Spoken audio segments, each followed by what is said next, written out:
Imagine making the biggest decision of your life. Maybe it's who you're going to marry, or, I don't know, whether to quit a really stable job to start your own business. Or even moving to a city where you literally don't know a single soul. Yeah, exactly. Yeah. Now imagine making that choice by simply, well, by flipping a coin. Oh, wow. Or just closing your eyes, pointing at a map and saying, all right, let's go. Terrifying, right? Oh, absolutely terrifying. Yeah, Oh. because from the time we are incredibly young, we're taught that treating life like a complex mathematical equation is the only way to survive. Right. We have to solve it. Exactly. Yeah. We believe that if we just gather enough data, weigh all the pros and cons and apply enough cold, hard logic, we can somehow eliminate all the messy, unpredictable variables of being alive. Which is quite the illusion. It really is. But the source text we are jumping into today makes this startling argument. It says our absolute reliance on logic isn't actually a sign of superior intelligence. It is a symptom of profound fear. Yeah, and it is a radical premise. It fundamentally challenges the way most of us operate on a daily basis. I mean, we're so accustomed to viewing the human brain as this supercomputer, Right. something that's just designed to process inputs and spit out guaranteed safe outcomes. But when the algorithm fails, when we face a genuinely chaotic life event, we freeze up. We totally straight. We find ourselves standing in this unmapped void, and we're completely unequipped to handle it. And navigating that unmapped void is exactly the mission of today's deep dive. Welcome in, everyone. Today we are looking at a single, profoundly dense piece of writing. Very dense. Yeah, it's a short philosophical essay published on April 4th, 2026. The author goes by the name SpiralSeekr, and the title is Shattering the Silver Net, Dancing Through the Unmapped Void. Such a great title. It is, and this isn't just a casual read, It demands that we radically rethink how we process reality itself. Yeah, and just to set expectations here for everyone listening, while the essay is brief, you cannot simply skim it for bullet points. No, definitely not. SpiralSeekr relies on very complex, layered metaphors. It really requires us to slow down our usual pace, really visualize the imagery being presented, and critically examine the invisible psychological systems we use to make sense of the world. Okay, let's unpack this. So we start at the very foundation of the text, where the author examines why we use logic at all. SpiralSeekr opens the essay with a quote from the mystic Osho. Ah, yes. The quote is, "Logic is a crutch for the weak. The strong walk on their own intuition." And I just have to stop right there. It hits hard, doesn't it? It really does. I'll be totally honest. As someone who, loves data and research, calling logic a crutch feels almost insulting. Oh, sure. I mean, it goes against everything we're taught. Right. It's the basis of modern science, medicine, human progress. We're taught that rationality is the hallmark of a mature mind. So how does the author possibly justify classifying it as a crutch for the weak? Well, what's fascinating here is that it's a deliberately confrontational opening, but the justification really comes down to cognitive psychology. SpiralSeekr isn't arguing that logic makes you stupid. The essay is arguing that our obsessive reliance on reason is rooted in our biological intolerance for uncertainty. Intolerance for uncertainty. Right. Think about how our brains actually work. The human brain is essentially a prediction machine. It consumes a massive amount of physical energy trying to anticipate what happens next, just so it can keep us alive. Like constantly running simulations. Exactly. So when we encounter something vast, unpredictable, and chaotic, our brain registers that as an immediate threat. The cognitive load skyrockets, and our human response is just pure fear. So the brain panics because it can't predict the outcome, and it desperately reaches for a tool to calm itself down. Yes, and that tool is logic. Let's look at the specific imagery SpiralSeekr uses here. The text describes logic as a silver net we cast over the unknown to make it feel safe. A silver net. Right, and think about what a net does. A net captures, it contains, and it heavily restricts movement.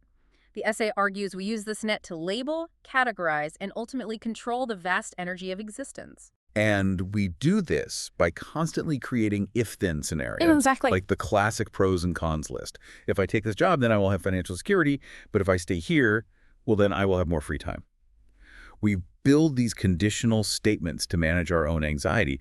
We're basically bargaining with the universe. We absolutely are bargaining. And by establishing those if-then parameters, we construct this predictable little micro world. Yeah. But the explicit purpose of that constructed world isn't necessarily to find truth. It is to protect ourselves from the terror of the unpredictable. Which brings us back to the Osho quote. The crutch. Right. A literal physical crutch provides immense stability when you are injured, and you literally cannot support your own weight. It keeps you from hitting the ground. Which is good. It is. But fundamentally, a crutch limits your range of motion. You can't sprint while using a crutch. You can't leap. You can't dance. Wow, that reframes it completely for me. If logic is a crutch, then leaning on it constantly is like, well, it's like a healthy person refusing to ever take the training wheels off their bicycle. Oh, that's a great analogy. Right. Sure, you are incredibly stable. Yeah. You're absolutely guaranteed not to fall down and scrape your knee, but as long as those training wheels are just bolted to the frame, you are never going to experience the true freedom, the lean, and the adrenaline of actually riding the bike. You're stuck. Yeah, you are trading mobility and joy for a baseline guarantee of safety. And that defense mechanism against chaos ultimately becomes the very cage that restricts us. Which leads to a crucial question the essay poses. If we are trapped under the silver net of our own making, what happens to our perception? How does that restriction distort what we are actually looking at? Right, because if I have wrapped my entire life in if-then statements just to feel safe, what am I actually seeing when I look out at the world?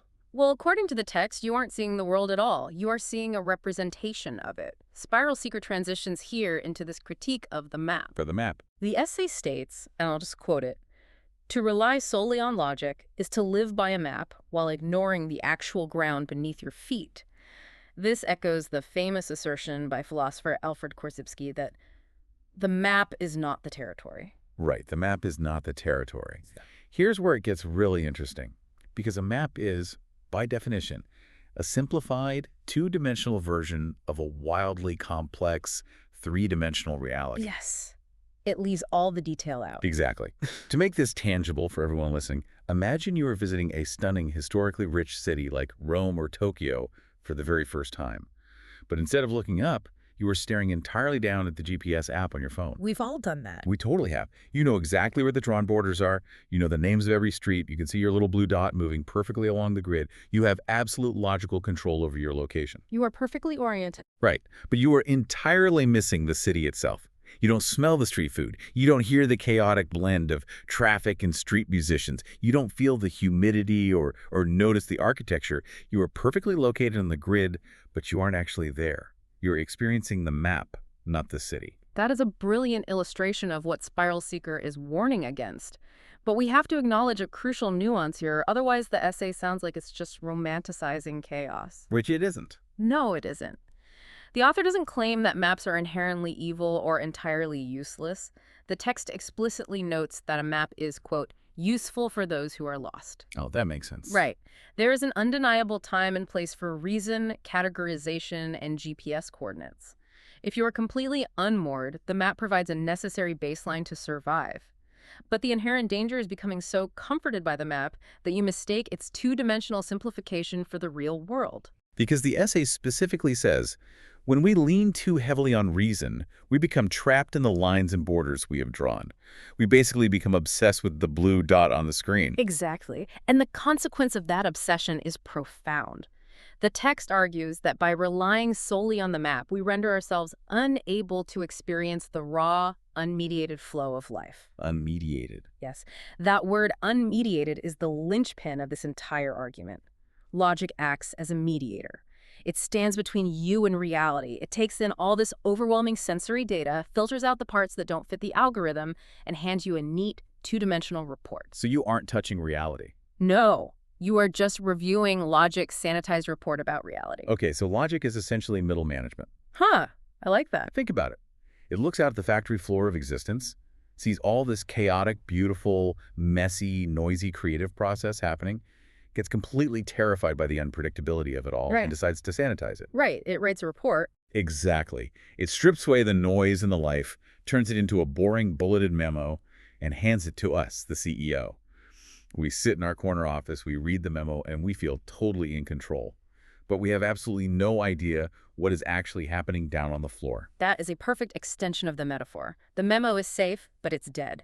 And SpiralSeekr's essay is essentially a manifesto urging us to fire middle management, leave the sterile office, and walk directly onto the chaotic factory floor. Okay, but let's play devil's advocate here for a second, because this is where the friction of the essay really hits me. All right, lay it on me. If I fire middle management, throw away my GPS and step out from under the safety net of my pros and cons lists, I'm just standing blind in a chaotic city. I'm going to panic. If I can't use logic to navigate the big decisions in my life, what mechanism am I actually supposed to use? And this brings us to the core alternative SpiralSeekr presents, which is intuition. Right. If logic is the map, intuition is the direct experience of the territory. And the text draws a razor-sharp contrast between how the two function. It states, intuition, by contrast, does not need a map. It is the ability to perceive the whole truth at once, without breaking it into small, digestible pieces. Okay, perceiving the whole truth at once. On a practical level, how does anyone actually do that? It's tricky. Because when faced with a complex situation, say a struggling relationship, our instinct is to break it down. We look at the communication styles, the shared finances, the history. How do you just perceive the whole truth without analyzing the parts? I feel like we need an analogy here, maybe something with art or music. Oh, music is an excellent framework for that. Right, so if we treat music logically, it's like taking a complex piece of sheet music and analyzing it note by note. You are identifying the tempo, counting the measures, studying the key signature. Looking at the dynamic markings. Exactly. You understand the mechanics of the composition perfectly. But intuition. Intuition is just closing your eyes, sitting in the concert hall, and actually hearing the melody wash over you all at once. You don't need to know that a specific chord is an augmented fourth to feel the tension and emotional release of the progression. The impact is instantaneous and holistic. If we connect this to the bigger picture, the essay captures this dynamic by contrasting two specific actions. It says, while logic dissects and analyzes, intuition integrates and feels. Dissects versus integrate. Right. Think about the literal scientific process of dissection. If a biologist wants to truly understand a frog using pure logic, they pin it down, cut it open, and isolate the organs. Gross but true. Yeah, they gain an immense amount of categorized data. But in the process of dissecting the frog to understand it, they have to kill it. The life force is gone. You gain the data, but you lose the living organism. Precisely. Logic breaks reality into small, dead pieces so our brain can easily digest them without feeling overwhelmed. Intuition, however, integrates. It refuses to kill the moment to study it. Wow. It experiences the entire living organism of reality simultaneously.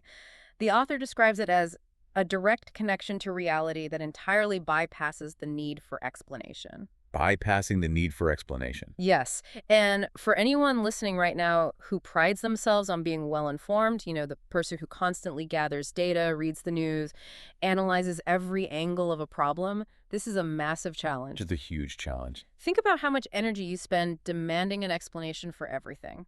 Imagine the profound relief of occasionally stopping that process, of looking at a situation and allowing yourself to just integrate the experience rather than dissecting it to death. Man, bypassing the need for explanation, that might be the most difficult concept of the entire text. We are profoundly addicted to explanations. We really are. If we get dumped, if we lose a job, if a global event happens, our first response is, why? We want the mechanism. We want someone to blame. We want the timeline. We want the math to work out. Yes. And SpiralSeekr is suggesting that you don't actually need the footnote to connect with the truth of a situation. Your intuition feels the reality of the room long before your logic can write the memo explaining why the room feels tense. Exactly. The body often processes the truth of the territory long before the brain finishes drawing the map.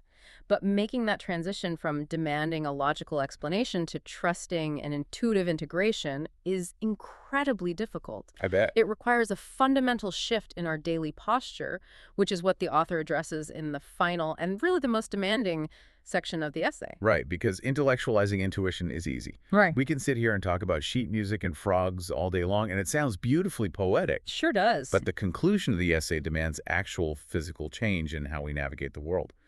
The text talks about learning to walk without scaffolding. Yeah. The author writes, true strength lies in the ability to move without the safety of a pre-planned path. This circles entirely back to the Osho quote at the beginning, defining the strong as those who walk on their own intuition. So what does this all mean? I really want to pause on the concept of walking without scaffolding, because it requires immense courage. It does. And it requires courage because it is genuinely reckless by modern standards.